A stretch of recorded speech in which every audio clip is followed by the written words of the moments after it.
Thank you, guys.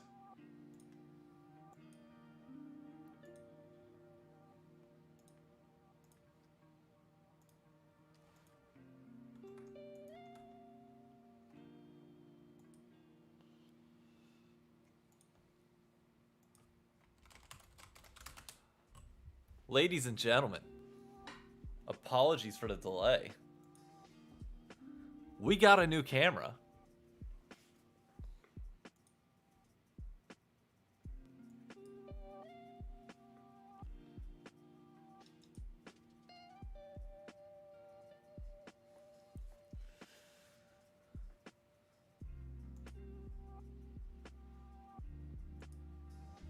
Sorry for the delay there, Paul.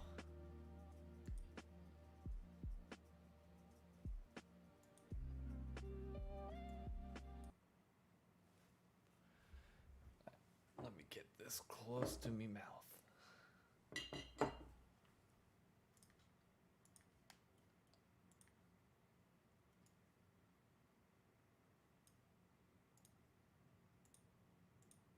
There we go. What up, what up? Not much. How'd the ARAM go? We got cooked. Well, that sucks. I mean, it was still fun. I mean, I was playing on my laptop, so I couldn't really see anything. My eyes are awful, so Oh, you're fine. I was inting the whole game. But luckily, I was on Annie, and so I just built Leandry's Torment, so it looked like I did most damage. You would be that one guy that uses and abuses Leandry's. Yeah. Why am I not surprised? Well, you use it so that you look good. That's the whole point. And then there's me just trying to go any marksman that I can all the time and not giving a crap about abusive items.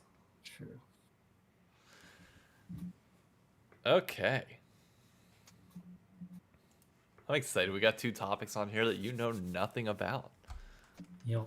Which, speaking of that, let me load up the one just so I have it available. Dude, this new camera is so good. I know. It's scary. It's legitimately scary how clear it is. Do you like the shirt, by the way? Yeah. Wait, what? How'd you get a shirt for it? My sister got me this for Christmas. That's Which awesome. I'm gonna have her order another one and ship it out to you. Oh, sick. Do you need anything for it? Nope, I already got your address for winning multiple times at True. the victory caller of the week. I can't remember. I don't think I got the second one. You haven't gotten the second one yet? No. They might be delays with holiday season. You never know. Probably. I'm excited for it though. Okay. You know what it is? Pepsi places are down right now. Oh yeah, I forgot about that. Yeah, because they're all like, the one near me, a tornado hit it. Oh Jesus. Yeah, that might the reason why I probably got there so quick last time was because you're so close to Yep, I live next to the Frito-Lay. Say a sentence at normal volume real quick. This is my normal speaking. Well, that one that I live next to is actually the one that got hit. So. Oh shit. The roof blew off. Was there anybody working inside, or were they fully clear? Oh, everybody was fine, I think. But there's another factory that got hit in Kentucky. It's not that one. I want that to be clear. It was the Amazon one. It was in Indiana. So. Gotcha. It's just a bunch of bozos running around. Gotcha. All right. I'll kick this off. We'll get it started. Let me just make sure. Is everything posted? No, I said a bunch of bozos running around, but whatever. Hey, real quick before I start this though, so I can clip this off at the intro. I did get I don't know if you saw, but I posted the schedule in the Needlessly Large Rods chat. Yes. Things will go from January 9th to February 27th start. It's literally Worlds format. So we're placed in a group, double round robin, and then you advance on the quarterfinals, semifinals, and drop down from there. Yeah. And then we're just everybody makes finals, right? What do you mean? Everybody makes playoffs. My bad. Playoffs. Do they? I didn't see. That's what it looked like. There were only 4 teams, and there's 4 playoff spots. So. Oh, it looks like it. Is it double elim? I don't know. Let me see. Let me go back. No, it looks like it's only top 2 teams that make it. Oh, really? Yeah. Wow. Yeah, fast. Oh. I did go to the meeting. We're talking about that right now. So they will have the draft on stream tomorrow to decide what teams are placed in what group. And then we just do, 6 weeks of double round robin. And the way we'll do it is I'm with squad A, you're with squad B. A squad will do week 1, B squad will do week 2, and then we just rotate off. So then each of us gets 3 games. There's 4 groups. Yeah, there's 4 groups. Oh. There's 16 total teams within our division. There's 54 total teams in this entire thing. That's nuts. Wow. And wait, but I don't get. There's 3 games. So you play each. Oh, you play each team 3 times. No, you play each team twice, but it's best of 2s. Oh, okay. Playoffs are going to be best of 3s, I believe. Okay. Oh, I see what it is. I'm stupid. I can read now. Okay. This is actually a one of a kind. My sister got this for me for Christmas. Paul's going to be getting one. We do not have any merch out. The demand for that would not be worth the time investment just yet. That would be something much later. And also, I don't think the crossover podcast necessarily makes for like the best merch in the world.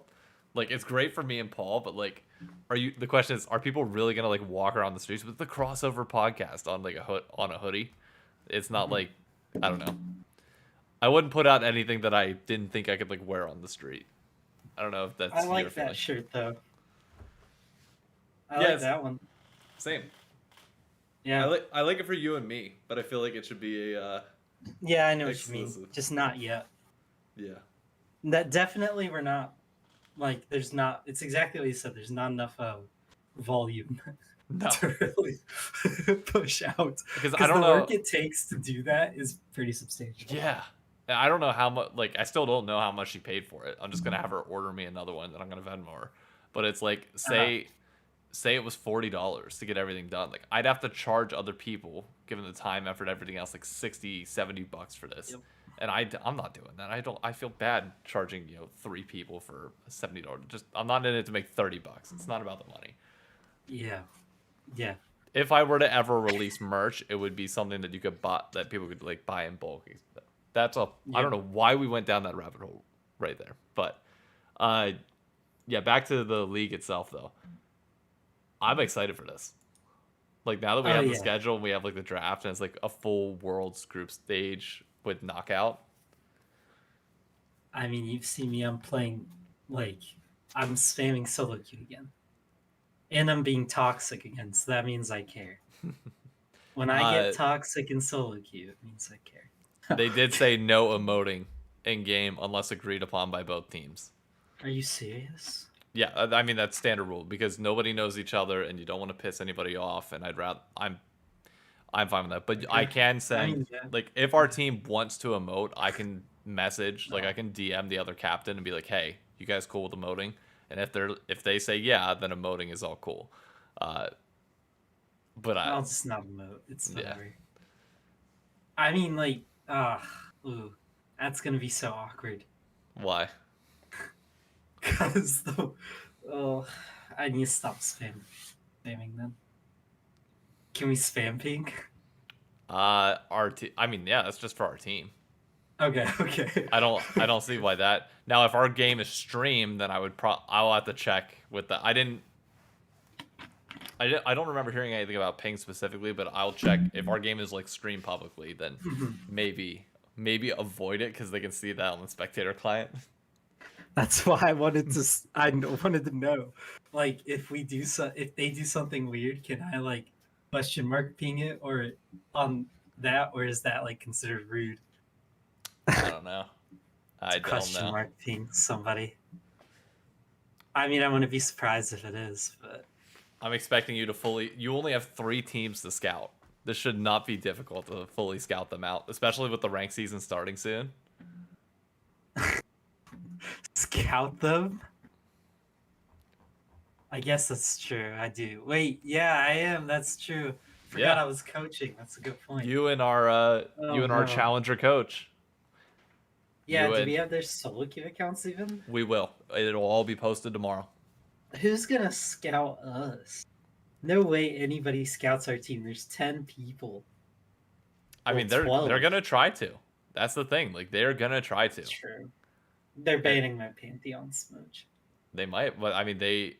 Well, to be fair, they'll know once we enter draft, and I don't know if I have to enter a specific lineup preemptively, and say like, hey, you know, our B squad is playing this week. But I also had somebody DM me. Who was it?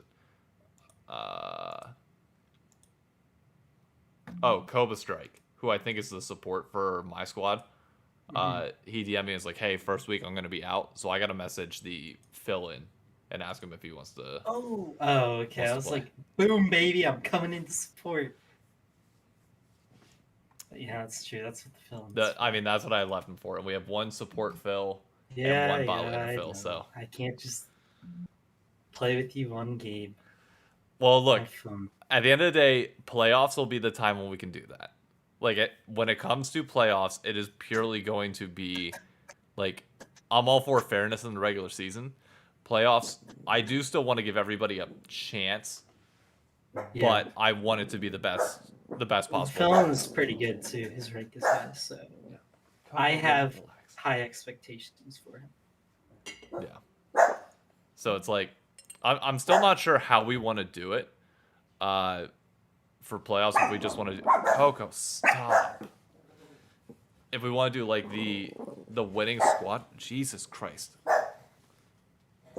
Coco. Bro, this is crazy. What? 1 sec, and this is really off topic of RLRS, but the Knicks starting 5, all had minus 17 plus or minus. One of them had minus 29. For what? And their whole bench had plus 20, plus 27. For what? They beat the Pistons by 9, and their starting 5 in the second half was down 20, and their bench came back and beat the Pistons by 9. Wow. For the Knicks. Your whole starting 5 botched it, and Alex Burks went off for 34. Who was when we went, there was a 3-point shooter that really stood out. I'm forgetting his name, but the guy that was sitting next to us, like, was letting us know that it was like, he's a Frenchman. Frenchman? He was a Frenchman. I don't know if it'd be Obi Toppin, Burks, Alec Burks maybe, or Ian Quigley. Nope. Hang on. Let me. Maybe Quentin Grimes. Nope. But I'll be able to tell you here Frank, in a second. like, not Lika. Hang on. I need the box score, and then I'll be able to tell you. But it will be interesting. Like, no. It's Fournier. And he was out due to coach's decision, so I'm assuming. Oh, yeah. He has some COVID thing, I think. Yeah. He was nuts watching him. Yeah, he really was just draining threes like it was nothing. It was insane. Yep. He is a very talented player. What was it? But it's gonna be the one thing that's gonna be tough about it. Like the whole league is at the end deciding what to do because, like, even going with just squad performance, you also gotta like factor an individual. Individual inside of that and be like, you gotta look at each individual and be like, well, this guy was playing really well in this lane, and that's 10 people you're going through. That's a lot. Yeah, that is a lot. I'm not. And sure. My guess is the other jungler will have a better champion pool than me. I mean, maybe. But the thing is, like, what I thought about doing was, do we optimize the squads, like, fully? Like, do we put, like, when playoffs comes, do we rearrange it to give, like, the best statistical team? So, like, say, you know, you are metaphorically the better, like, this is a pure example. You are the better jungler, but squad A performs better overall. do we swap the jungles for playoffs? So then you move up to squad A, my jungler goes to squad B, but we start squad B in game 1 of the series. So if it's a best of 3 or best of 5, they play game 1. If they lose, we come in. Yeah, that's tough though, because then you're gonna have You're to giving no in-house. wiggle room. That's Yeah. the thing. But the But then alternative, you also have to in-house, like both squads have to in-house to yeah, get some flow. yeah. But the tricky thing with that is like, I that's the only area where this comes into play. Is like group stage, it's not a problem to swap out rosters because it's like, okay, everybody gets a fair share. If we make it to playoffs, it is what it is. Like that's the for fun element. Once you get in the playoffs is when shit gets real. And then I'm trying to find a way because everybody, if we make it to playoffs, everybody will have worked to get there. So it's only fair that everybody technically gets to play. But I'm trying to Agreed. find a way to guarantee that everybody plays, but we still give ourselves the best chance to still win the series, quote unquote, and go from there. Yeah. To which I think the best way is we continuously assess the squads as we go on. And we make the decision come playoffs of what is the B squad, what is the A squad. The B squad starts in the best of 3. And then if they lose, you go up. And say in the quarterfinal they win 2-0 and it never sees the light of day for semifinals, then the A squad is just gonna start in the semifinal, and they'll play that entire series. And then in the final, I think we do that again, B squad and then A squad, and just keep it fresh. Because the other thing to note is, even though we have 6 weeks, we can rearrange the schedule as we please within there. When playoffs comes, the match that is scheduled for that week has to happen that week. There's no flexibility whatsoever.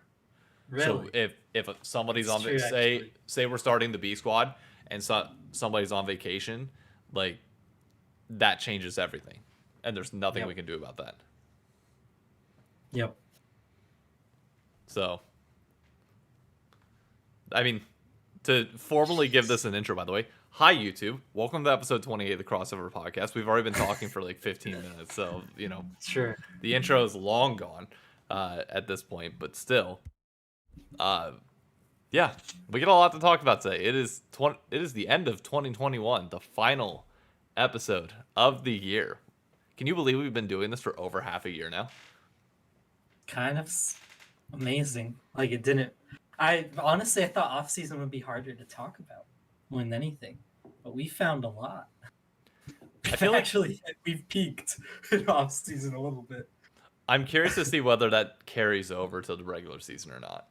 Like whether we still get the same amount of viewers, because we are now, like, now that we have started, even though we are still growing, we are now going to fall into the same ebb and flow that every other League of Legends content creator kind of goes into, where it's like your content and material is going to pop off at the beginning and then dip and then peak again come finals, and then same thing for summer, it will drop off even further a little bit and then peak up again during Worlds. Now we have the advantage for Worlds of doing this podcast in person for portions of it at Worlds, which is going to be great. I'm going to make, whenever that time comes next year, I'm going to make sure I set it up with OSNYC so that we can do the podcast there in person and have like a full like in-person thing, not even just from my apartment, but actually there as well, and see if anybody wants to come join. They can come chat with us afterwards and make it like an actual like event in and of itself. Did you see what he said? He said next year off season should be the dating sim. Oh God. But that will be really cool for Worlds. And I agree, that is usually the flow. Yeah. And it's been fun though, because like we started during kind of a hype time for both our teams, so that was enjoyable. And then we also got to watch, a really good Worlds. I'm just Yeah. hoping at some point we can do this podcast when there are crowds in arenas. Yeah. So there's a bit more to play off of. That'd be nice. I still think the crowds will be back by spring finals. Yep. I think the pacing of Omicron, and this is coming from New York City, where I'm at, so I'm not sure about the suburbs with you, but here it's hitting so hard and heavy that Hmm.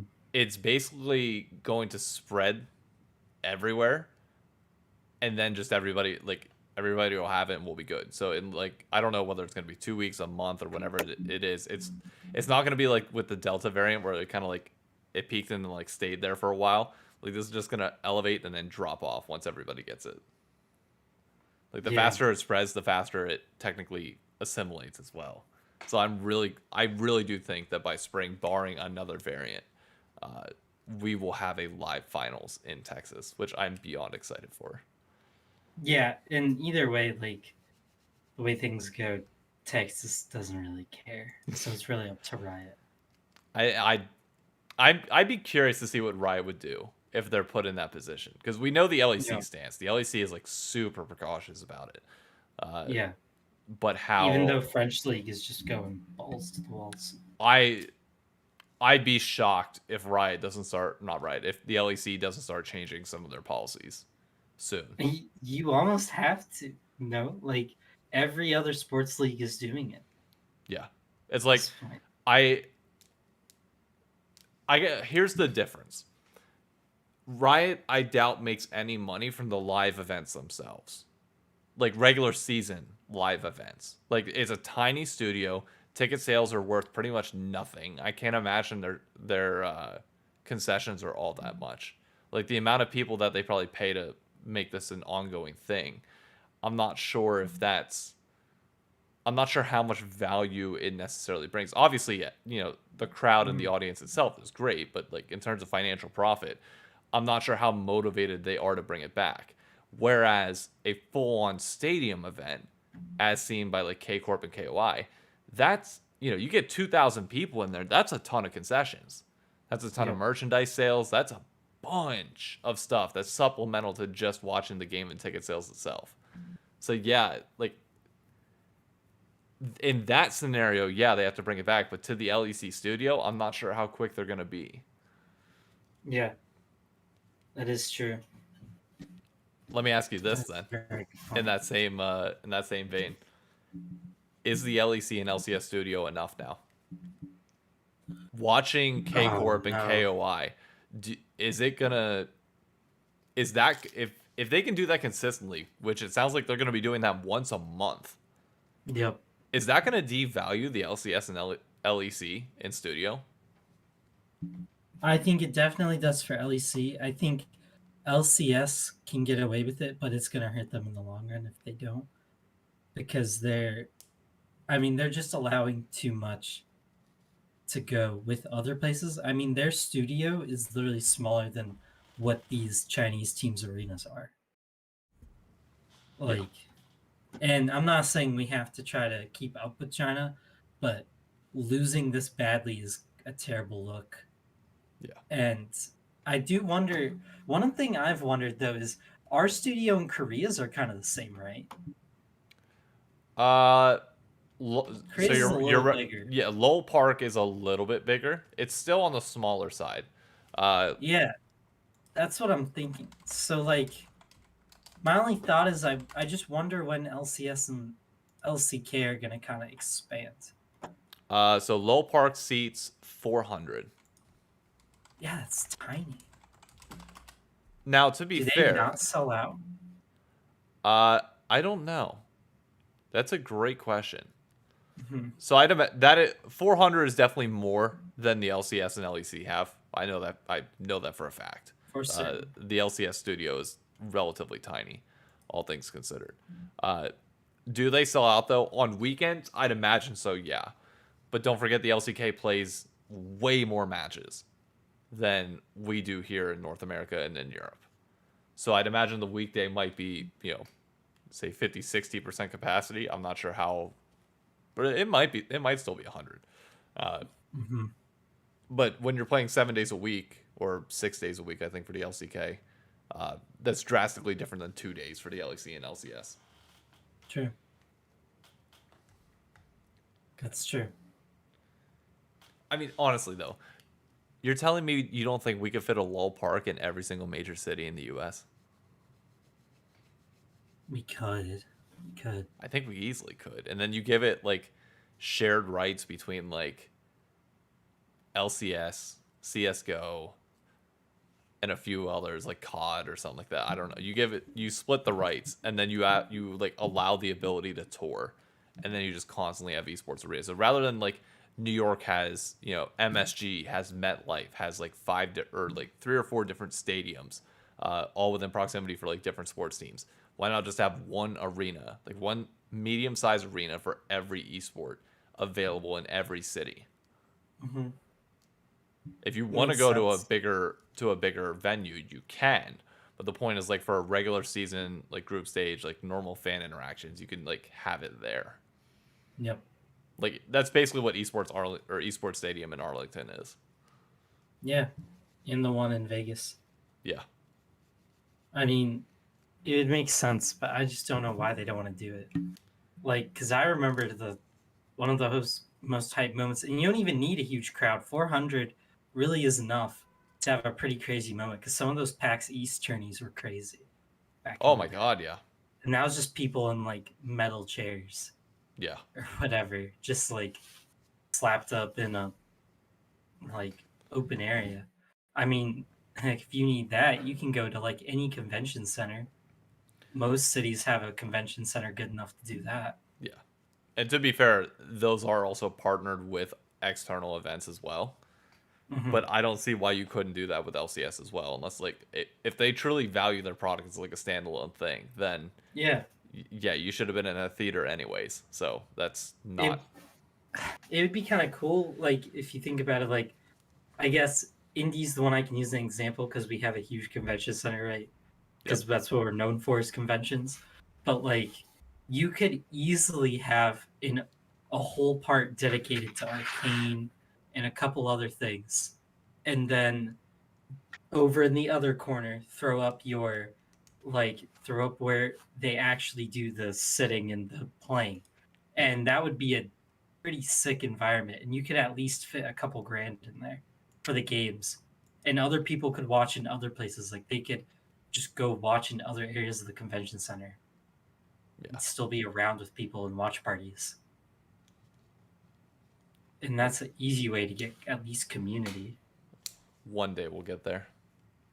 True. It feels like 2021 was a step forward and a step back at the same time. Hmm. It's like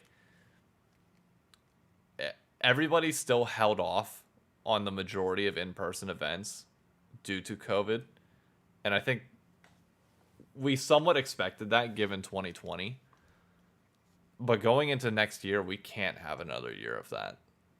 No, It's gonna kill every bit of momentum that exists when it comes to I this, agree. especially with like worlds in North America. Like, yeah, worlds in North America is great, but it's also gonna be primarily great if you can have events leading up to it. If you have these things that build towards it and show signs of it, you can't just have that be the first major stadium event back for everybody around the or in Western League of Legends. That cannot be the case.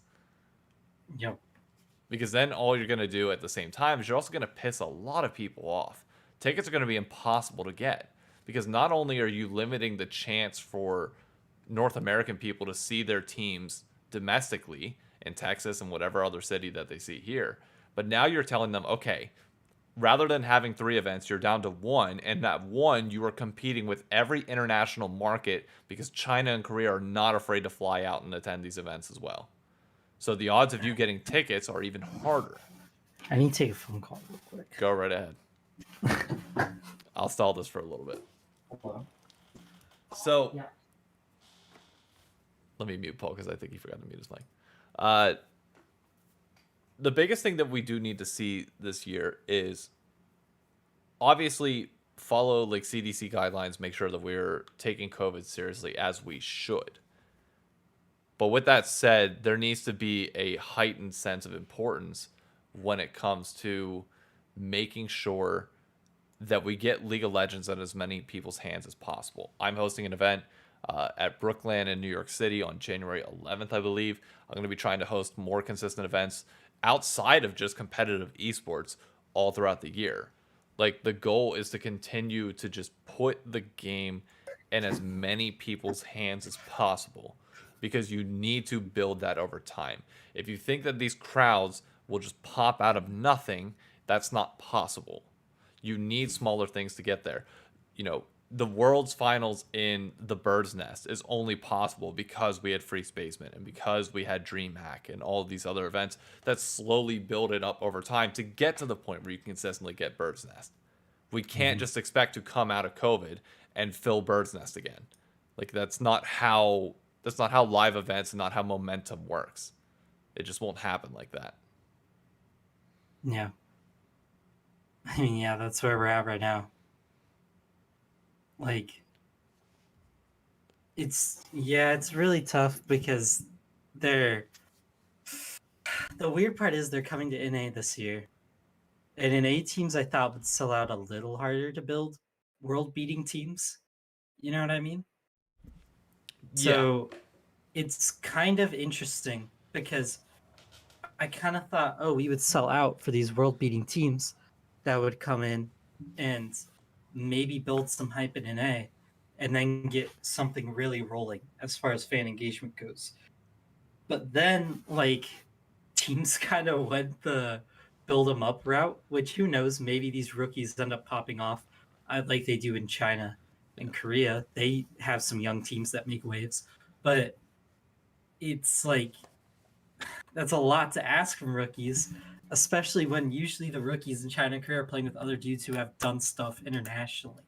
Right now, our rookies aren't playing with guys who are internationally successful, and we'll see how it goes, and we'll see how LCS responds to this kind of thing. But if it goes well and they go around and the perception is well, you'd hope that they would realize there's a lot bigger market than one LCS game, best of 5. Well, my bad. 2 LCS best of 5s, one that doesn't matter and one that matters in other cities. Yeah. Because you would hope they'd start to give them something. Yeah. Like, that's all I want, is to start giving people something to cheer for. Just don't go outside like last year. Wait. The sun in the player's eyes kind of troll. Yeah. No, I agree. I don't mind outdoor venues though. Like, Yeah, I really don't, if it's set up right. Yep. Like, that's the biggest thing. Like, the one that I've always thought we'd end up doing is it Petco Park in San Diego? Yep. But it's like, you guarantee that it's going to be perfect weather down there. It almost never rains. So it's like, you can have it outdoor there in the baseball stadium with the screen, like, with everything set up properly, and really have a good time with it. Even like set up seats on the infield as well. Like, you could make a whole event out of it and it could be incredible. But you like you said, you just have to time it right. That's all.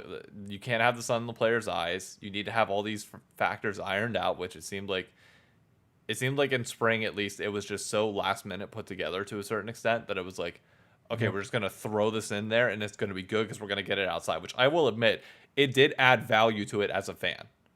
Like, from our point of view watching it, it was great to see players out of the studio. Like, that, I don't know about you, but for me, that added a lot. I liked them outside a lot because it was just kind of a cool idea to see them out there, and then one day getting to possibly see an outdoor event would be cool.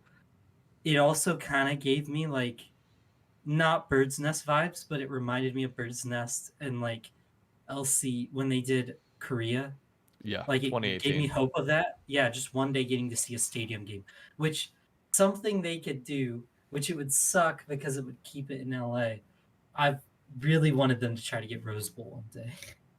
I just think Rose they could. Bowl I would don't be know if awesome. that stadium is set up well for it. Yeah, I don't know if it would work But I it don't would know be if like so. I don't know if the seating setup is Guess we'll optimal. just have to default to Heinz Field. Ugh. No. Heinz Field around like summertime. I mean, you're with Pittsburgh, you're really going hit or miss there. You're better off I know that's memeing. to a certain extent, you're better off holding it in the parking lot of Heinz Field than you are in the actual stadium. Yeah. Uh, I'm trying to think. Is there anything else from spring of this past year that really stood out to you, both high or low? High or low from spring? I got mine. That's very easy. High or low? Probably. Ugh, you go. I gotta think. I still can't think. My low was that 100 Thieves went from being at lock-in and the beginning of spring split being a top 3 contender team. We could possibly make it to finals. Like the goal was worlds. And by midway through spring split, it was evidently clear that was not possible. Like the roster was just not imploding, but like DeMonte was too clear of a weakness.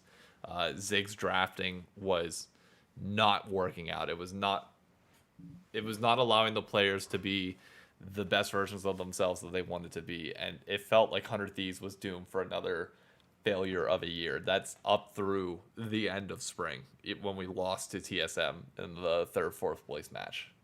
Yep. We most notably handed you the win. I would say low is Bjergsen retiring. You still think that was a low, even for spring? I mean, it was low for me. Yeah, but like Low you for had TSM fans. you had 3 months to deal with it by the time spring started. Yeah, but it still wasn't fun. Watching him coach fine was the low. I wasn't enjoying him coaching Power of Evil. What does that make 2022 then? If him coaching Power of Evil was your low, if is playing against him in 2022 an even lower point?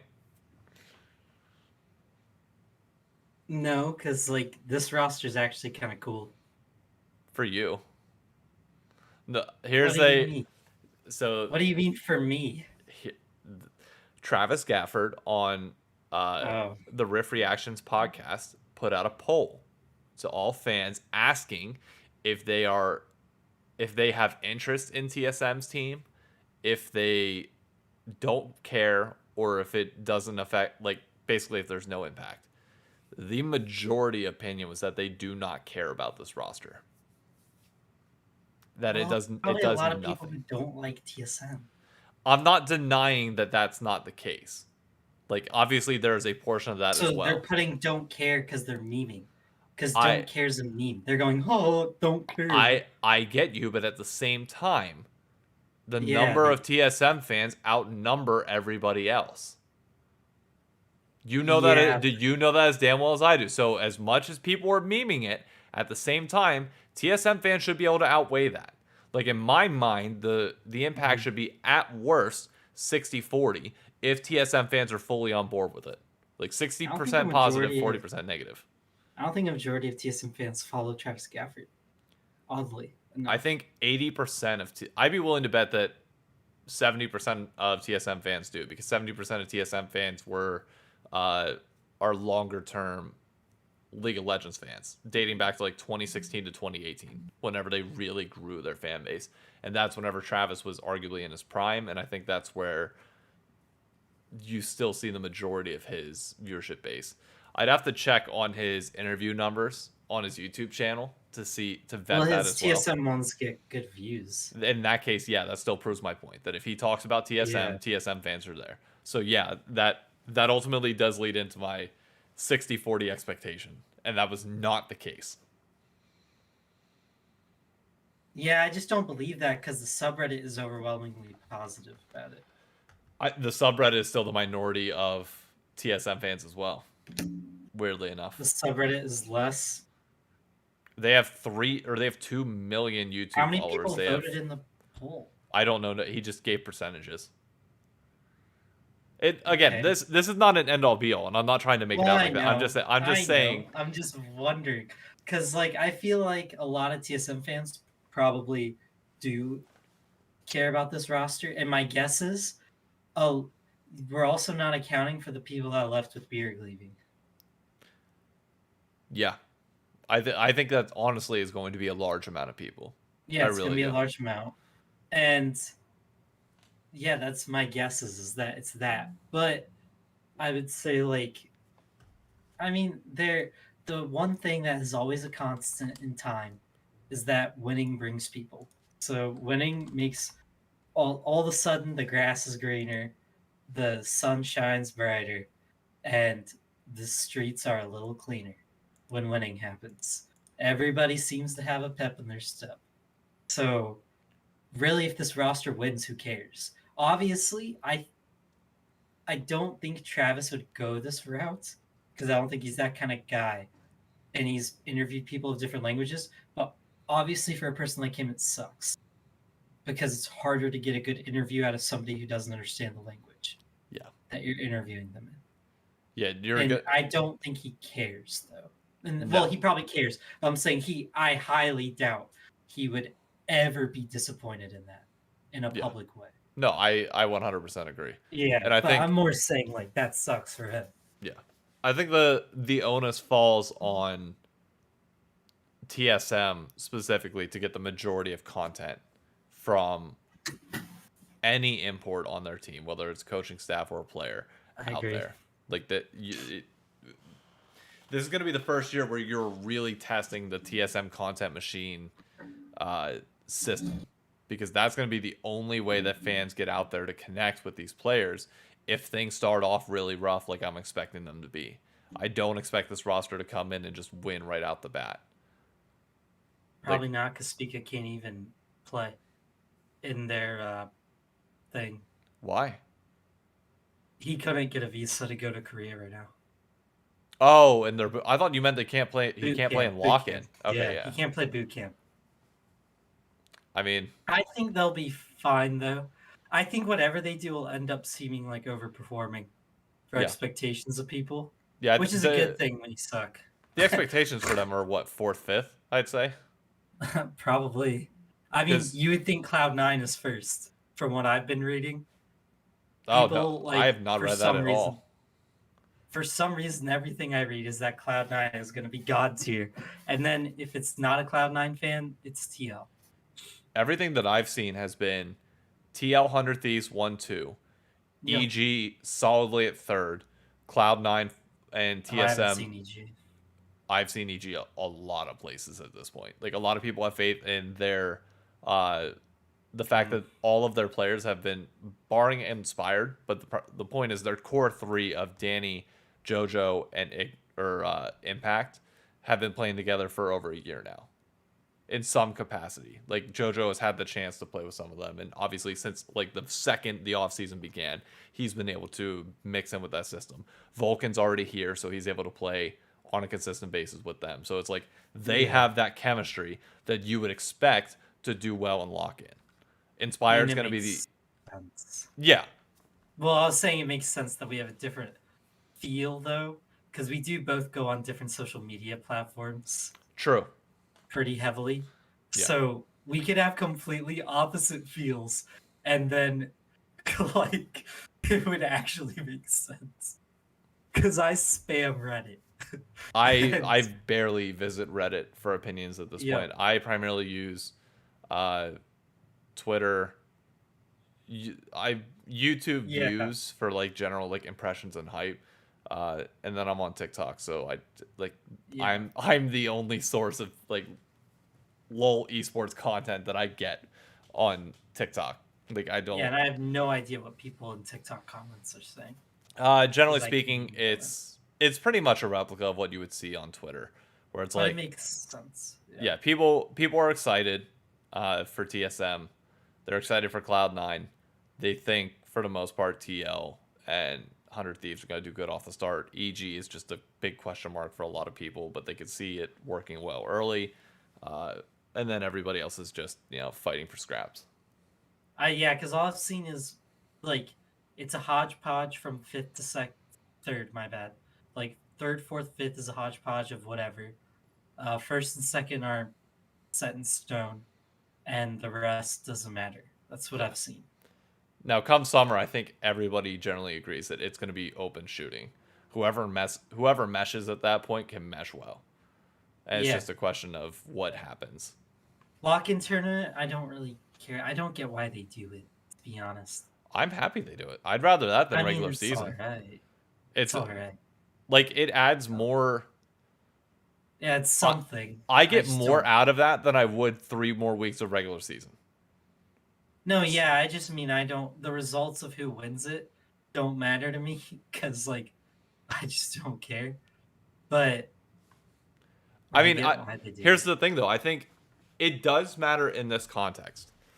If there is a super team in North America, the expectation is going to be that you win lock-in, you win spring, you win summer, and you go to world. Like that's the we now have a formal Grand Slam in North American League of Legends with one smaller tournament, which if we're talking golf, I compare to the PGA Championship.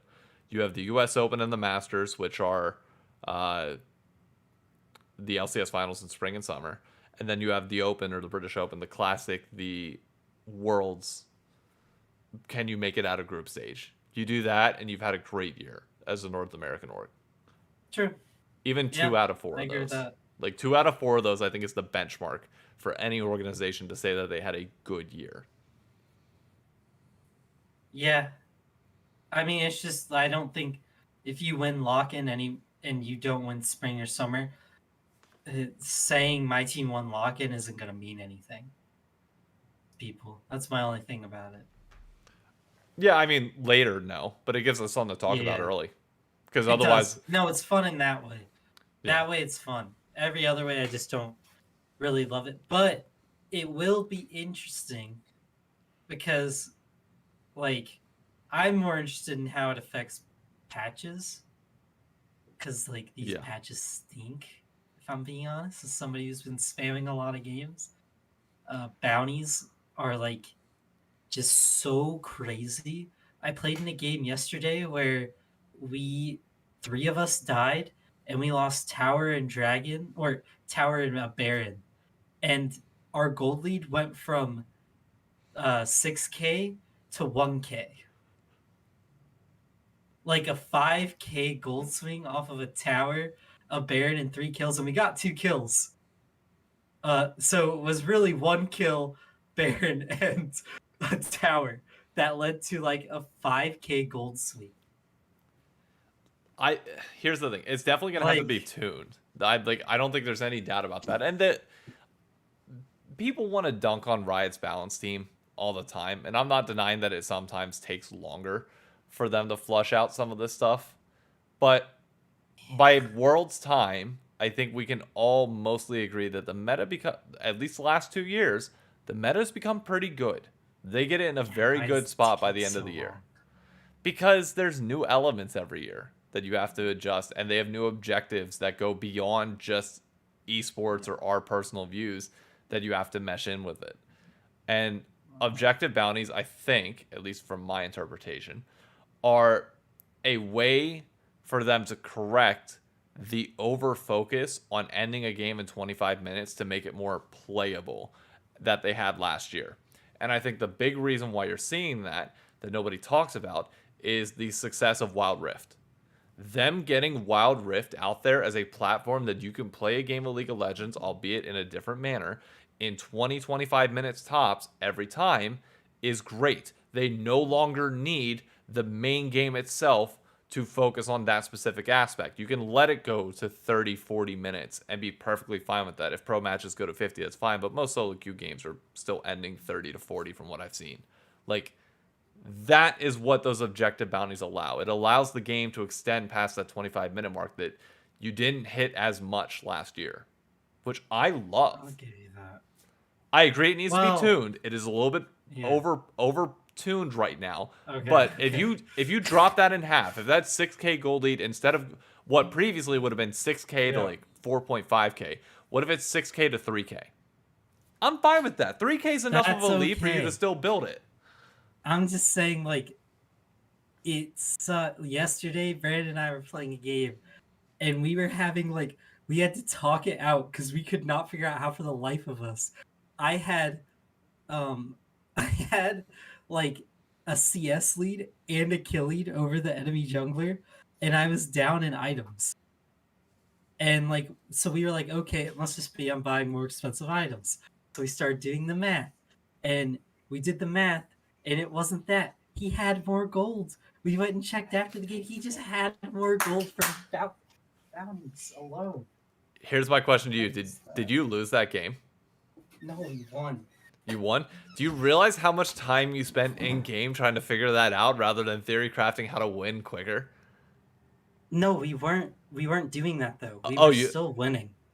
Oh, Like we I'm were just. consistently like we were. I mean, yeah, we were complaining in the game. Maybe we can sit there and like, what do you want us to do?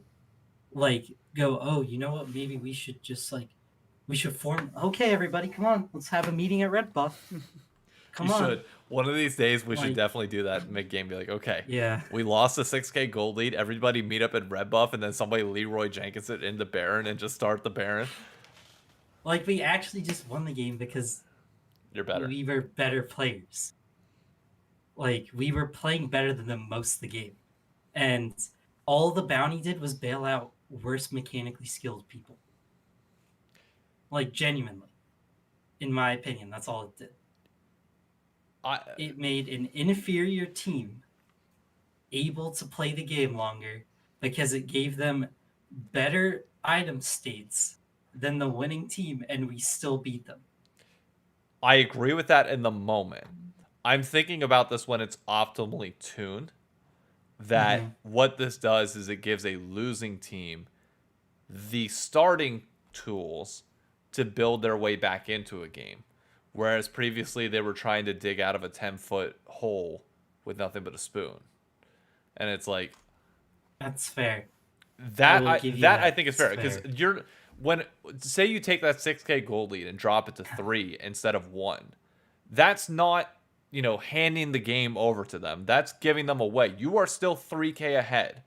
You can still very much close that out or turn that into something else because those bounties will start going away or reducing over time. So the tools in your kit are still in your favor whenever it's tuned like that. I do understand when you go from 6 to nothing, then yes, that temporary imbalance creates an opportunity where a lower skilled team now has more tools in their ability to end it simply because you got screwed over by one play. So I get that portion of it now. I'm just thinking, a few weeks from now when it gets tuned, I think it's going to be, I legitimately do think this is going to be healthier for game state to get it back to where people quote unquote want it to be, which is like that 30 to 40 minute sweet spot. Yeah, I agree. I agree with that. Because it is really, I mean, it was really annoying last year getting stomped.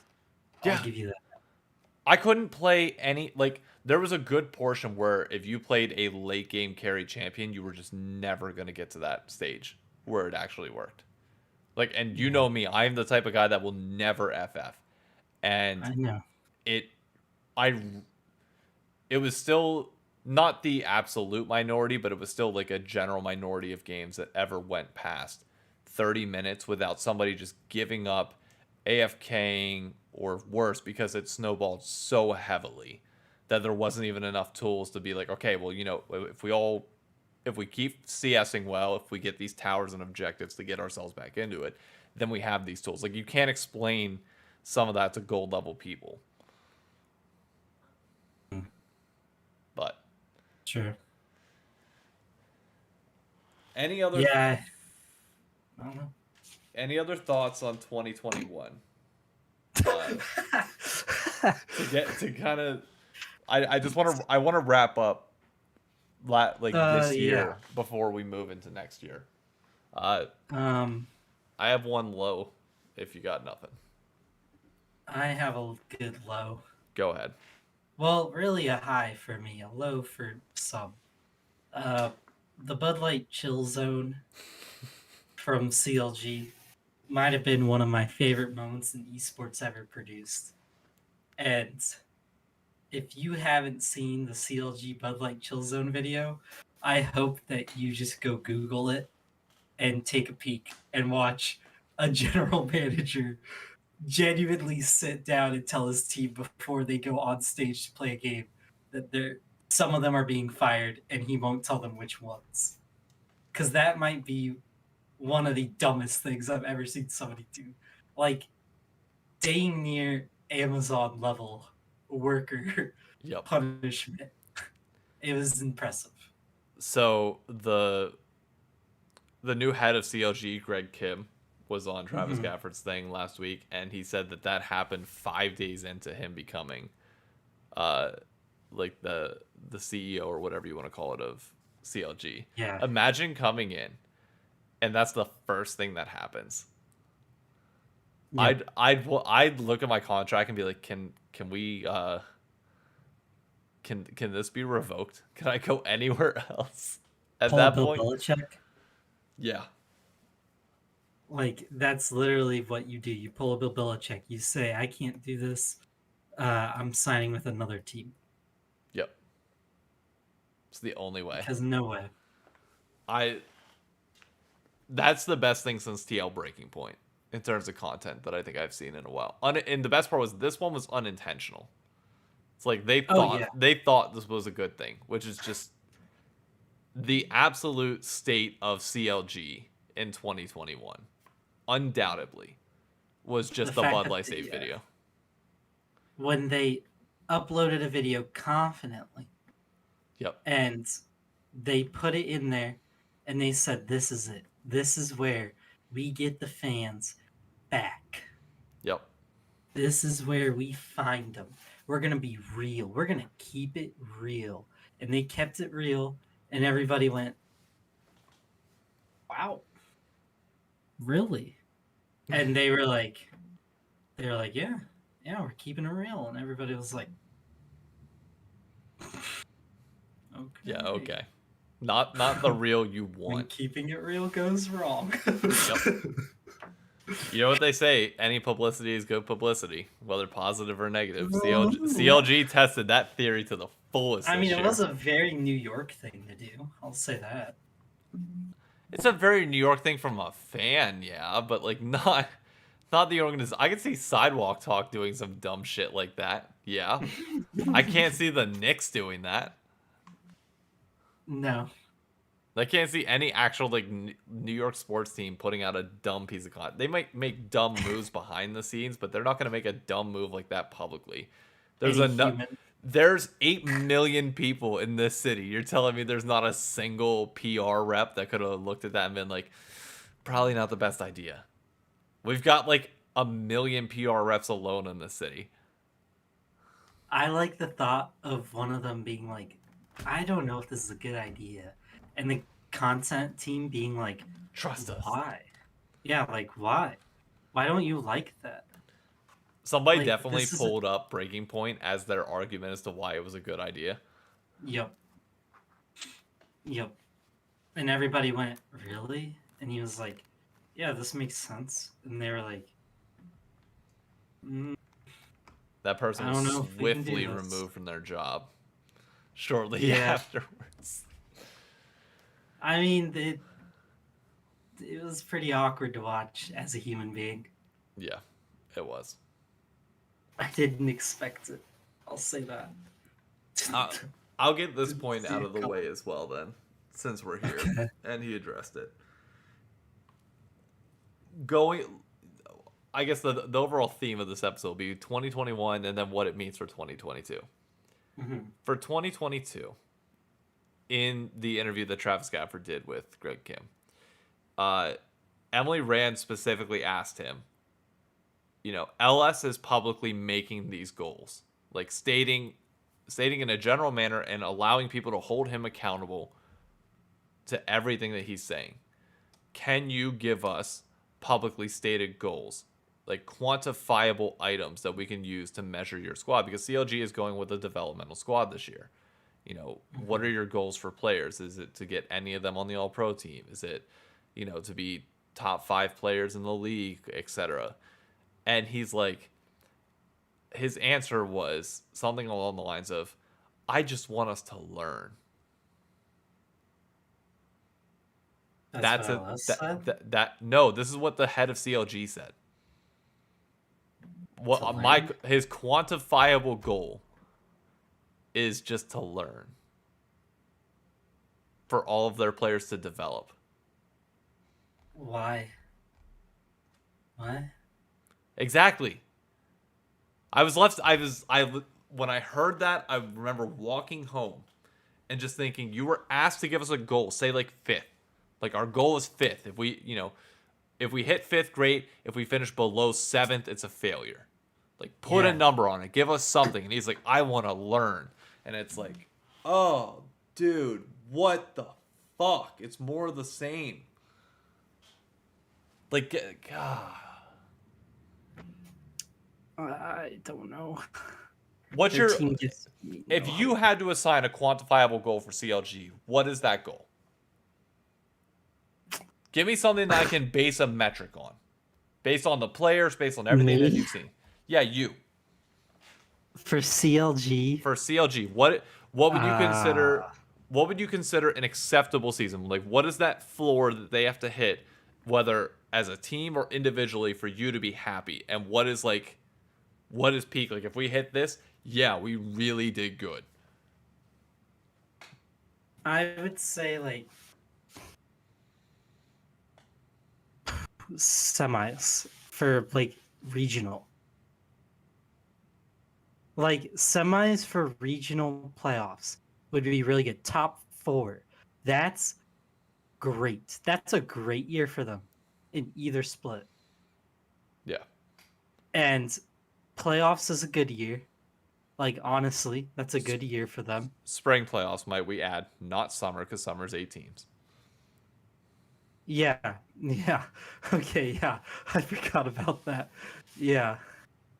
Spring playoffs. Yeah, top 6. Top 6 is a good year. Top 4 is a great year.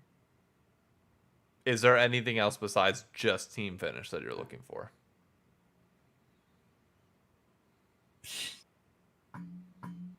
I mean, I don't like their players aren't that interesting. See, I'm the opposite. Who are their players? I can't even remember. Jenkins, Palafox, Contracts, Poom, and Oh no, their Luger. team isn't Luger. Yeah, Yeah. their team is actually cool. No, they try to build around some of the rookies. that's general. Build Like around you got rookies. no, That's I'm general. saying you gotta like try to make them. You gotta build their brand at least somewhat. Like I would say, getting consistently at least 50,000 views, like on videos, would be good. That's fair. I like that. They're never That's gonna like hit that, that's. but I like that. I know they won't, but that should be your goal. Honestly, if I'm teams that are low end, like I would start like I don't know. I don't want to say forcing because that sounds so rude and It's not rude. intense. I think it's But quite frankly fair. I would start forcing some of your players to do in-houses. Like Yeah. at least maybe the team in-house mini tourneys with randos. Doesn't matter who, really. Just get them out there and doing stuff and building a brand. The in-houses with like the TSM players has been so fun to watch from Spica. And I know Core JJ set like a good amount of them up, and Yeah. players have been still doing them. But in-houses aren't something new. We've seen these before, and every time they're done, they hit. Yeah. Like they're Every fun to time. watch. Yeah, they've they've never really been terrible for viewership. So it's like, I mean, they're doing better than Academy, and I mean, I don't know how you could do it, but I don't know what you do to be honest. Like, if you want to try to save Academy viewership, honestly, just have Tyler One cast Academy games. Yeah. So here's my quantifiable goals for CLG. I think if you finish at the end of the year below 7th, it is a failure.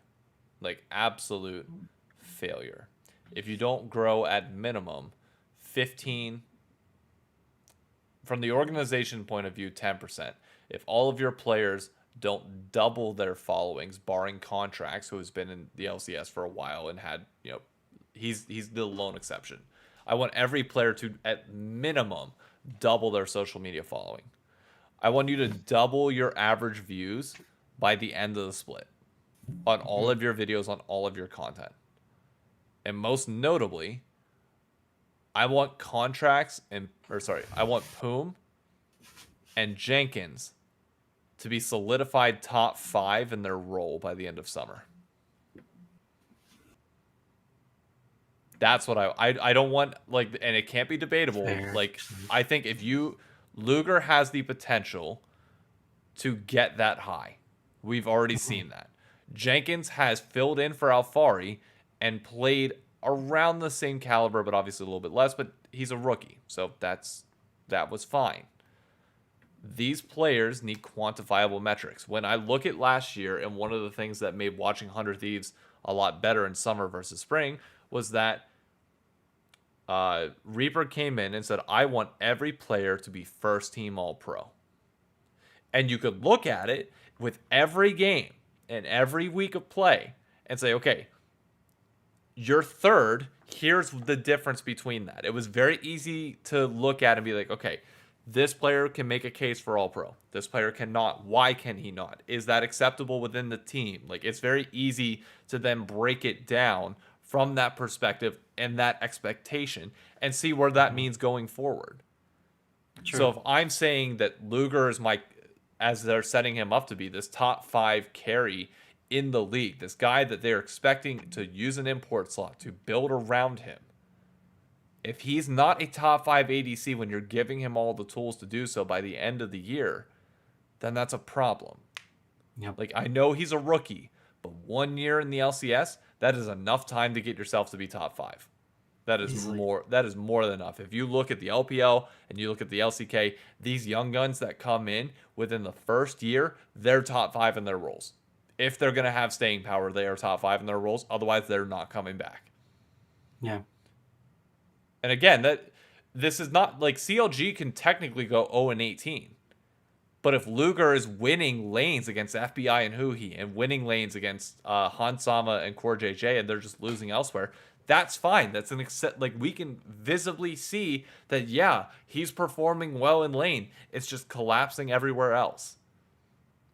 Like, those are quantifiable standards that I want to hear out of people like this from CLG. It makes it more interesting to watch and discuss. You sitting here saying that, oh, I just want to learn. What the fuck does that do for me? Nothing.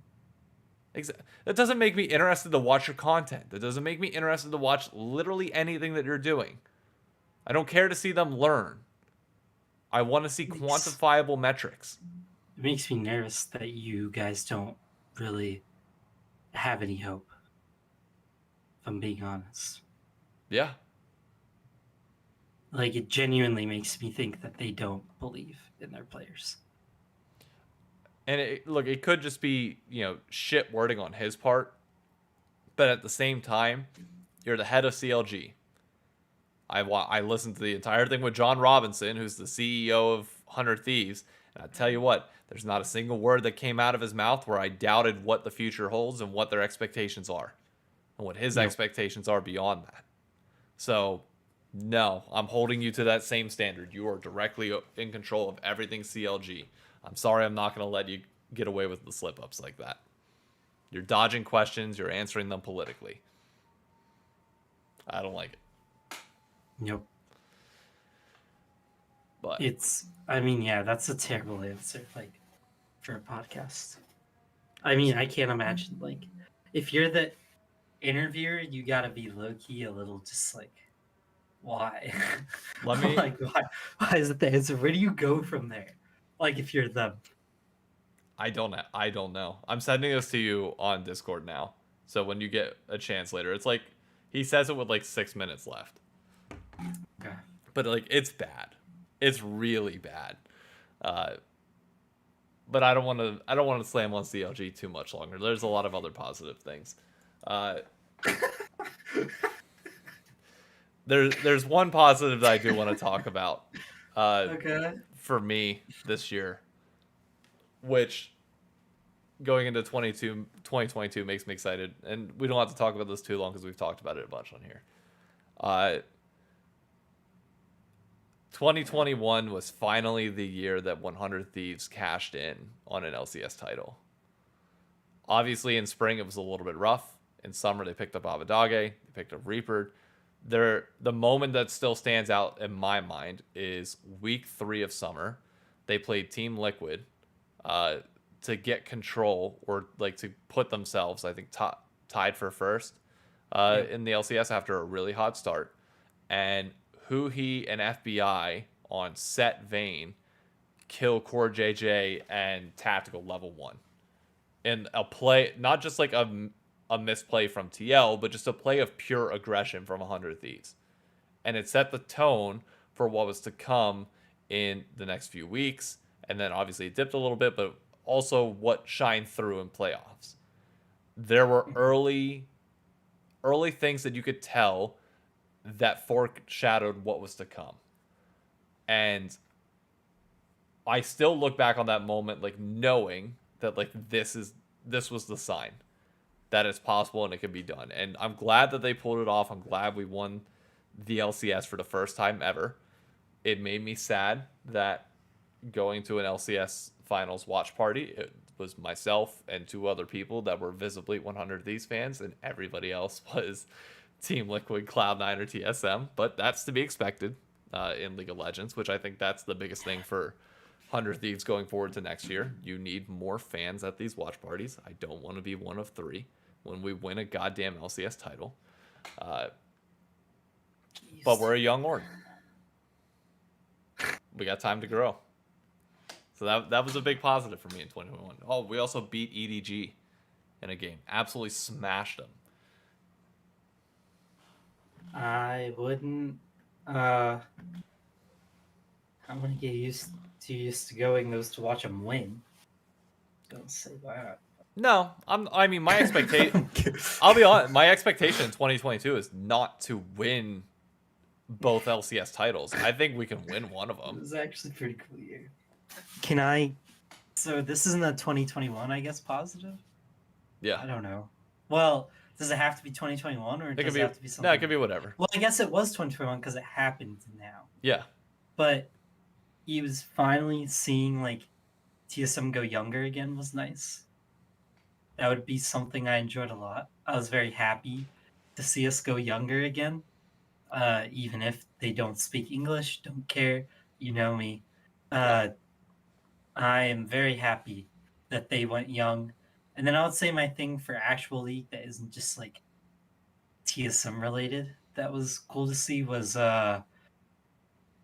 really just seeing viewership go up in a pretty bad year, I would say, was actually really happy to me. Like the fact that with basically no crowds anywhere and a lot of hype taken out of things, still seeing viewership be able to go up and I'm not saying like for just LCS, like obviously because LCS is stagnating at best, a little bit going up. But like seeing a lot of other regions go up was nice. And seeing the game keep growing was really good. I think that's gives me a lot of hope going forward because now that NA is kind of getting it out of their system that they need to keep the same dudes in the league over and over again, which, I mean, if you're somebody who's mad that Jensen and Double Lift aren't on a team still, Too bad. Sorry. You're gonna have to get used to it at some point. It's how it is. I don't feel bad at this point at all. I mean, yeah, I don't think many people do. I mean, Double Lift's I think it's gonna be really hard for him to find a team because basically all the owners who could have hired him or afforded him are friends with the guy that he dissed. So, like, that's just how life works usually. And yeah, I mean, it was a sick year, like seeing it go up. Hopefully the co-streaming era is kind of done or not, like, or somebody more interesting co-streams. Yeah. Because LS is done, so without LS, it's going to be really hard, and I don't think you're going to get the TSM kick that Double Lift was getting last year. No.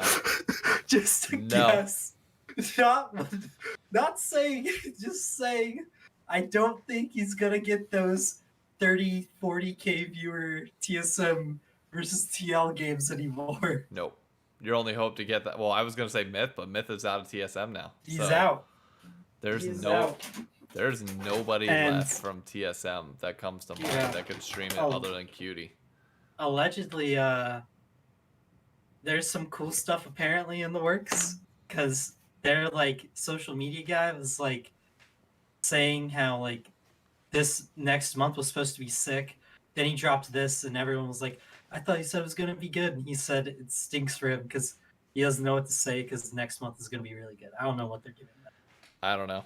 I mean, you got big shoes to fill. I hate to say it, but the standard for TSM is bar none.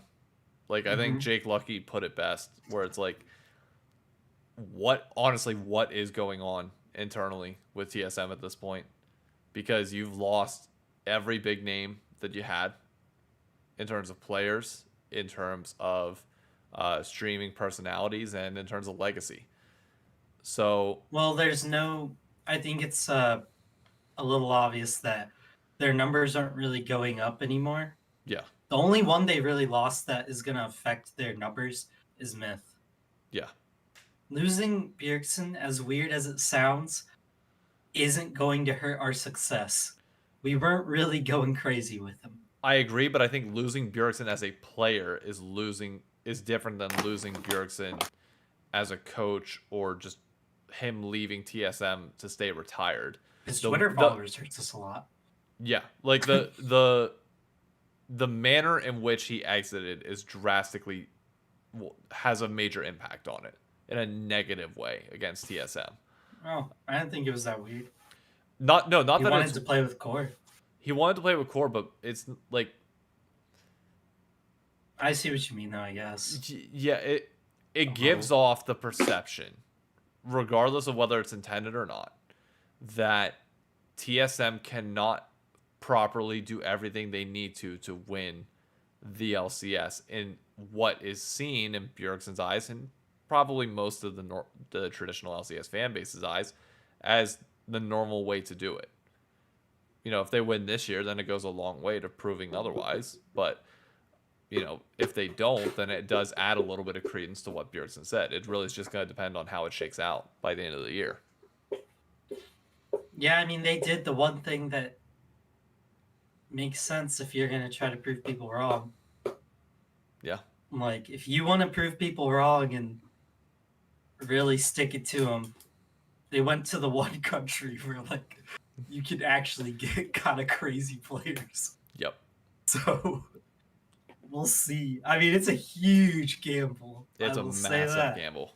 Massive gamble. Because if you don't win, it's really hard if you're not winning and your players don't even speak the language of the people.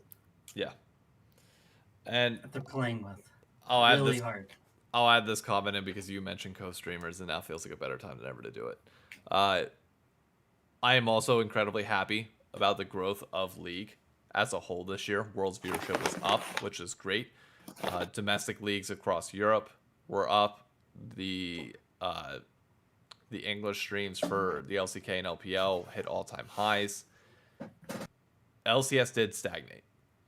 And a lot of that I still do think comes down to perception from streamers.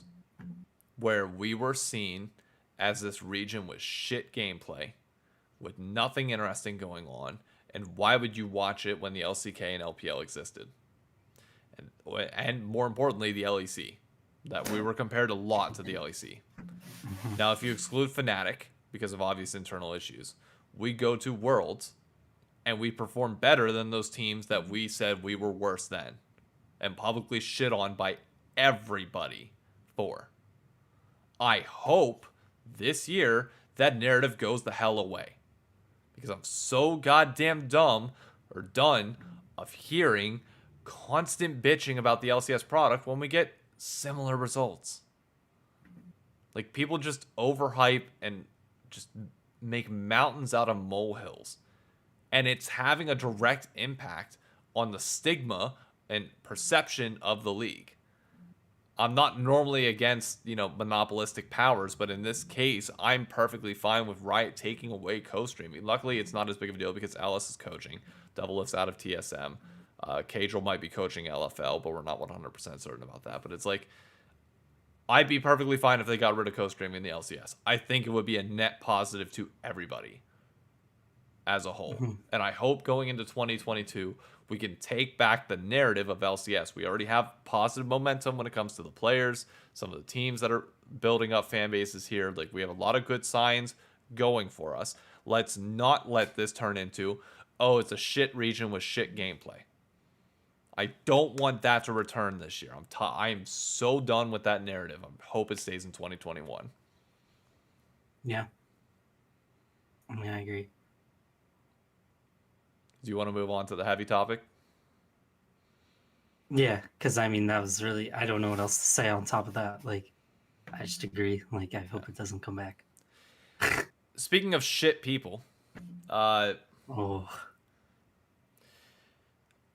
it sucks. So for those that don't know, I'll fill this in for pretext before I say anything further. ESL announced a women's only Counter-Strike circuit, which is great for women's gaming. Gives them a lot of opportunities to grow, and we will get into the finer points of some of the problems that women face in gaming, but obviously we are two men talking about this. I was not able to get on a guest that would be able to provide a better perspective than we have, and I'm acknowledging that up front. But if there's one person who had the shittiest take out of all of this, and who I hope doesn't get a gig again, or more importantly, at least loses some credibility. He'll probably get jobs in CS just because he's with all the guys there. But Thorin is like vocally outspoken against this move. And went on a tirade over the last few days since we initially even said that we were going to talk about this. And has just proven himself to be an absolute bigot when it comes to this topic and anything that comes to just anything that's not cis white male dominated at this point. Like, I don't know what else to say about the guy other than him tweeting I am esports, that he knows best about. Oh, you didn't see the I am esports tweet? Go to his Twitter. I blocked him, but if you're unblocked, go right ahead. You can just type in I am esports on Twitter and it will pop up everywhere. I don't know I just wanted to get this out of the way addressing Thorin and just saying, like, the dude's time is up, hopefully. Hopefully he only ever gets gigs in CS because the dumb people that are enabling him in the first place continue to do so in their own little bubble, but the rest of the world finally starts speaking out against him. The sad thing is I used to enjoy his content back in the day. that is a very aggressive Okay, tweet. yeah, I'm seeing your face now, so I take it you're reading it. Well, he said, women in esports, like, this is what they would say. Boo-hoo, poor white man feels oppressed. You that mad, the woman, that women gets playing tournament. You get no whatever. And it's just like, I don't know, he's taking a lot of liberties here. Feminism. That is low-key an iconic way to start a tweet. One way to piss people off, I tell you what. Some help.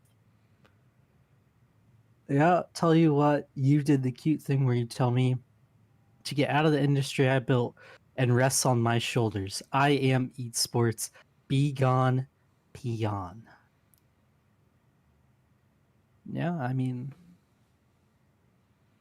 yeah, that's, at least he hates women now instead of TSM, so I guess we're free. Congrats. We're out from under his claws. You're saved. But yes. now, sorry, women, though. That sucks. Yeah. Feel for y'all, but we're free. I just want to get the Thorin part out of the way, but I do want to get back to women in gaming and the importance of this ESL circuit. It was your You sent Yeah. this to me initially, so I'll let Yeah. you go right ahead. Oh, just all this with women. So the thread I read that was honestly really depressing to read. Don't have it up right now. Well, don't have it. Like I can link it later in the comments. But it was a woman explaining how she was constantly hit on by her team. Jokes were made about her, and there were dudes who she turned down on her team that decided to not talk to her. And she actually lost her shot calling gig because of some of the men not liking her doing it, even though she was a better shot caller than the rest of them and ended up being a shot caller in a different place. And yeah, it's linked now. But it's like, it's just insane to me that even still now, women can't get into esports, especially something that actually makes it feasible for women to get into something, unlike traditional sports, because there's no physical barrier. All because like these dudes can't handle it, and people are like, oh well, they're young, impressionable men, so it's not their fault. We shouldn't put them in that situation. It's like, well, there's a lot of organizations in America that actually make do with 17 to 18-year-olds and having women and men work together. I happen to be in one of the biggest ones that makes do with it. And in fact, the military is basically made up of all uneducated people who can happen to coexist as men and women. And we struggle with it terribly. Like men and women in the women get destroyed in the military. So you would hope that gaming would be the one place where they could possibly try to make it. And they can't even make it here because when you got people like Thorin, I mean, he's mad. But to like the players should actually be told that's not how they should act. And I I totally get that a lot of teams are afraid to make that stand of what if one guy is talented enough that you want to keep him? I get that you're afraid, but you sometimes have to do stuff for the greater good. Like at some point, you have to step up and let a woman get into the scene. Because right now they need one bastion, literally just one kind of sign of hope to help push it, and that'll make a difference. But it's not even being given, and that's what kind of sucked from reading the thread, because it was like, I don't know, it's kind of insane that some of these chicks who are challenger in League of Legends have a lower chance of being a coach or a player for a team than their boyfriend who's diamond. Yep. That's It. crazy. I'm at the point with this that it's the same thing when it comes to how race is handled in corporate America, and how race should be handled socially as well. Where it is no longer enough to just be a decent person yourself. You have to be actively anti-racist to fight against the issues that we have. To lay this out so that people can understand this better. With every problem you have in life, there's the big glaring thing that always needs to be taken care of. That's typically the easiest to be done. And then there's 20 other smaller and typically more passive things underneath it, which are way harder to deal with and typically come at a systematic level that we have to fix in order to truly get rid of a problem. And even then, it's almost impossible to get rid of that because of human psychology. You have to actively, at this point, acknowledge some of the problems that we have and try to fight against them. And for people that say that there's not issues issues that women face in gaming, I'd bet $1 million it's because people have never walked a minute in their shoes, have never read a single story, have never reached out to more than just the people within their circle. Because the moment you start asking around about other people's experiences in this industry, which is supposed to be open to everybody because there are no limitations, the more you find out, yes, it's the same exact problems. And there's a reason why, because it's still the same type of people that are all running all of this. That's not to say that everybody's bad. That's just saying it takes years to build up a reputation. It takes years to build up influence. It takes a minute to destroy it. Bad always outweighs the good. Bad is always louder than the good. So whenever you have these bad apples, especially in these median levels, preventing women from climbing up the ranks as they properly should compared to men, it impacts it significantly more than people think. I mean, just look at my following on TikTok alone is like 90% men. I think 93% men and 7% women. I talk almost exclusively about League. Yep. That right there, that's your fam. That's the people. That's your group that you're working with. Yeah. It's not good.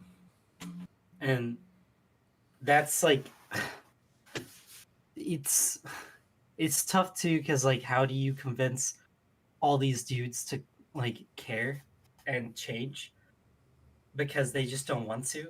And it's exactly what it says, like 90% men.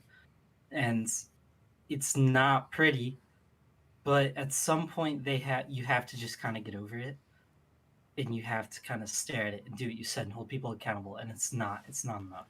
Like, just sit there. Like, sometimes you gotta like take a step back, realize what people around you are saying, and like how damaging that is. I mean, even yesterday, like I was playing a solo queue game, and in my solo queue game, uh they put a Discord link in. I join it, two other dudes join it, and it's a chick's Discord. It's a woman's Discord. We're in there, we're playing. The other two dudes are duoed, so they're talking like with each other while we're playing. Unfortunately, all three people in there that weren't me were hard feeding, and I kept going top lane to go with the top laner who wasn't even in there. And him and I were just kind of hard carried. But they were sitting there, like talking, and one of the dudes keeps saying the B word. And I'm not gonna say it because I don't want to, like, I know YouTube is weird, and then I want to say it because it hurts the point. But it's not like I've never said it. But it's really the context of when they were saying it. The more the guy said it, the woman was getting quieter in the call.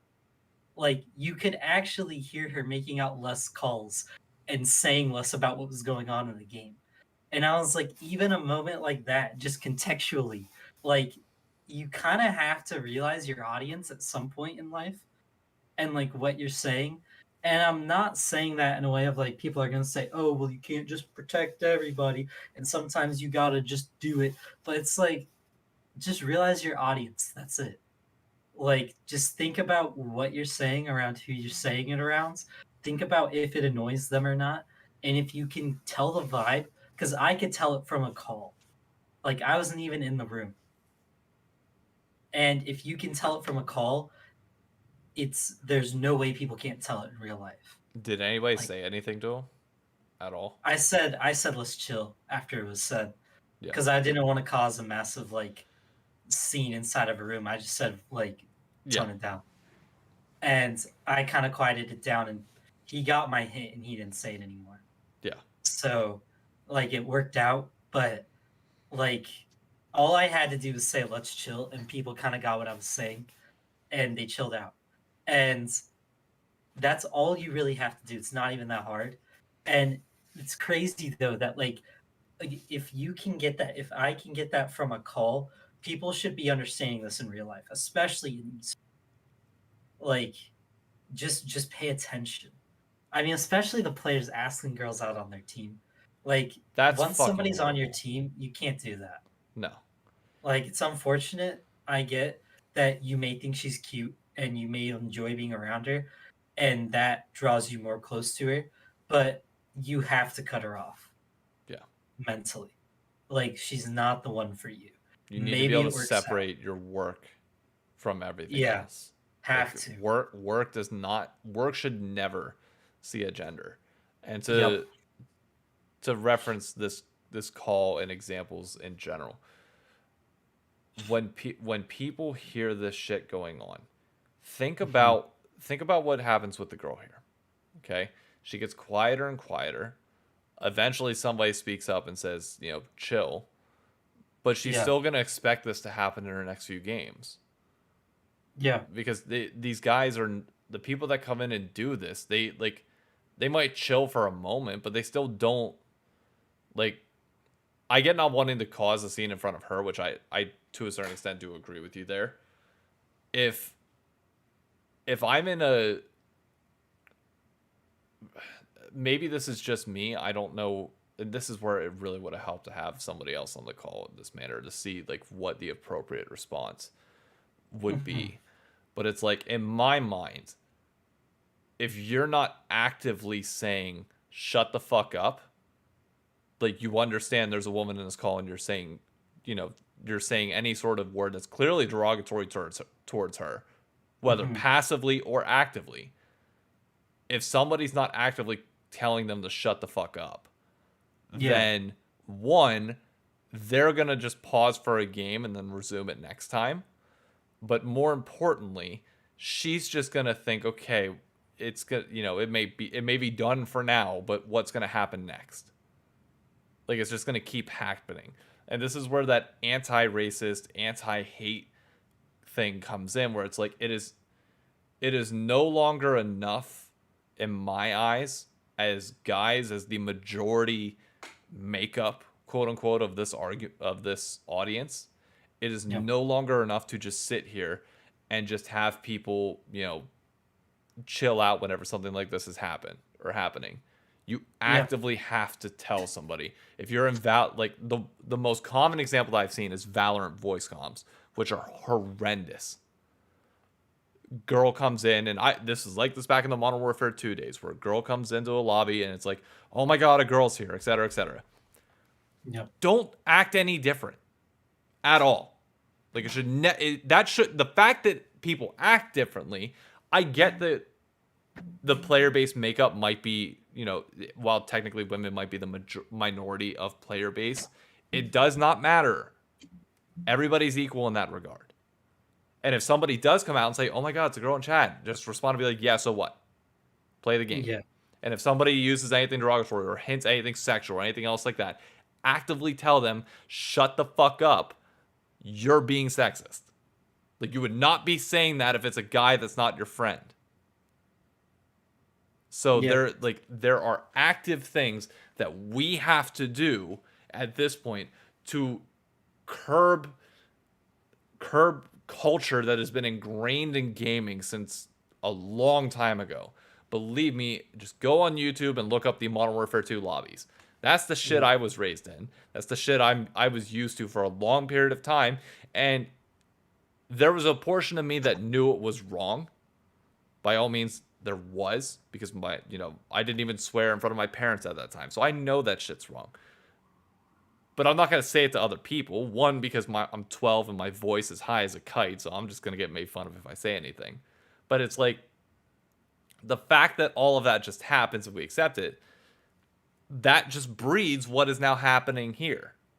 Those are the things that 10 years ago led to the situations that you're seeing here, where girls get on a team and they're just over-sexualized the entire time. We have to actively fight against that stuff. Otherwise, it's never going to go away. And there are a lot of women making great moves in gaming, but we need more. My favorite word I heard the other day that I hope takes over gaming was these young kids. Like, there were some kids on VR chat, and Chris was playing, and they were all yelling at him and called him a bozo. I hope that's the word that starts to take over, because we all start saying it, and it's been hilarious. Bozo kills me. Like, Bozo, I think that's the word. Yep. But that's what they've been doing now, and if that's what it was, it'd at least be okay. But like, what's going on right now just feels so bad. It's exactly what it's way too old. Like, it's just kind of old. Yeah. Gaming is getting way too like ingrained in culture to keep being like this. Yep. So it needs to change. And the issue is that these aren't like courts, right? It's not pickup games or something like that. So if somebody says something dumb, you can't just like actually get them to stop, because it's not that way. There's really no punishment they can take.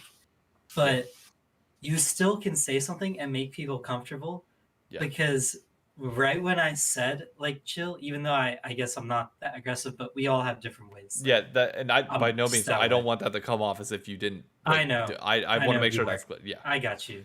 Yeah, we both are different. And you can literally do any way. And either way you do it, she started talking again.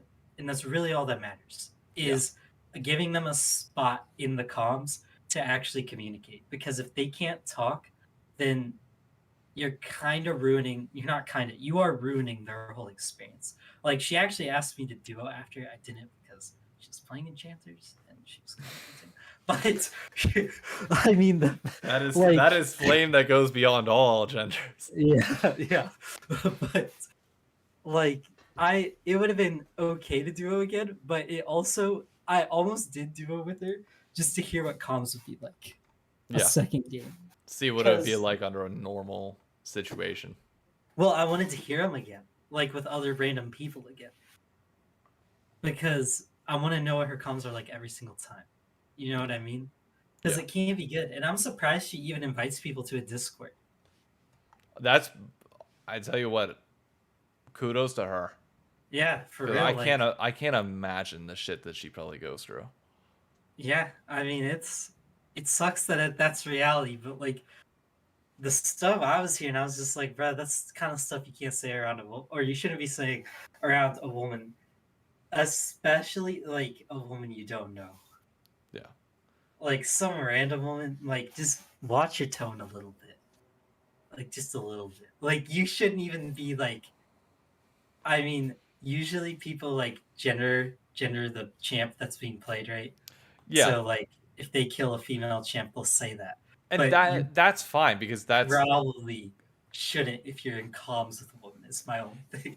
yeah. No, I agree, and that's where it's like I Yeah. I mean I wouldn't say guilty because I think personally that's perfectly fine. Like if you're in a game with friends and it say We're it's all guilty. all guys or all girls, whatever whatever it may be, or like it's a close group of friends. Like if you're referencing that champion, like if you kill or if Jinx kills you on bullshit and you say that son of a bitch, Yeah. it's like contextually that's different Yep. than saying something or flaming a teammate that is of that gen. Like as you said, it's the context of the word, how you use it, when you use it, that it's like everything is technically horrible, but also it's not the same that because the c word that I won't say on stream, arguably the worst swear word in the United States, arguably. Uh, I can't really. Is there a word that's worse than that in the U.S.? I always thought F word is hated more. I thought C. I thought I C guess it was. depends on who you know. Yeah, but you go over to the UK and it's literally it's common word for Normal. a cigarette. It's the equivalent of the B word here. So it's Mhm. like again, context always matters. I'm not like that's the ultimate point of that is that any word is okay, but any word is also not okay given context. Mhm. So within limits. Now that I think about that, I don't want to make that overarching statement because I could think of a few times where that is never okay. In situations where it's not. So I might want to catch my words there a little bit. Okay. Anything else you want to cover? I know that was a No. It's really all I had or all I was thinking about. little bit of a deeper one there, obviously, given everything going on, and hopefully things will improve and get better as time goes on, but obviously change takes decades. Yeah. Sorry, I scrolled up to see our list there. I think that's all I pretty much had for this year. Yeah, I mean, I'll end on this then. What are you most looking forward to in 2022 that's not like esports related? for League. Anything. What are you Oh. most looking forward to next year? Probably changing up my job. Ooh. Yep. Full-time yeah. content creator. Yeah. Yeah, that's the route I'm going. Full-time content creator. I'm surprised you knew. Going the Bellaporch route. Straight from the army to that. Yeah. Yeah. But that's about it. And live in-person events again. Yeah. Being more, well, not just football being live in person. What about you? I've got a once in a lifetime vacation that Emily and I are going on this year that I That's doubt gonna will be ever sick. be replicated. We're going on a 14-day trip. People can say what they want about cruises. I don't care. It's the only affordable way to get to some locations that you can only dream of otherwise. Yep. But we're going to Australia, Fiji, Bora Bora, Moorea, and the French Polynesian Islands. It's going to be an insane trip that I absolutely cannot wait for. It's going to happen, ironically, I think around the same time as spring finals. So I may miss out on that. May have to react from the boat and upload a few things there. But we'll see. I'm going to try and prep as much content as I can prior to that. Nice. I can solo pod. Hey, feel free to if you want. Me and Nick. Feel free to. Go right ahead. I don't have anything to do that with, but sure. Like the software wise, I don't have OBS. Oh, true. Well, this has been going on for 2 hours, so I better wrap it up. Thank you, everybody, for tuning in. Don't know what else to say other than to everybody who supported us in 2021, thank you. You all have been amazing. You all have been what has made this fun for us. Not only, I mean, we enjoy talking about this naturally, but to have, you know, an average of like 60 to 80 people per episode coming in to watch and listen is truly a blessing. It's, I don't think either of us a year ago would have thought that we would have been in the spot. So No. thank you all, seriously. And here's to 2022, 52 more episodes and a lot more to go. One last for the year. Oh, God. The last one. Oh, God. Love you, Speaker. Yeah. Love you too, Speaker. I'll end it on that. You did it. Yeah. One last one for the year. And on that, we end the stream. Adios. And And that's it. Stream is over. Oh.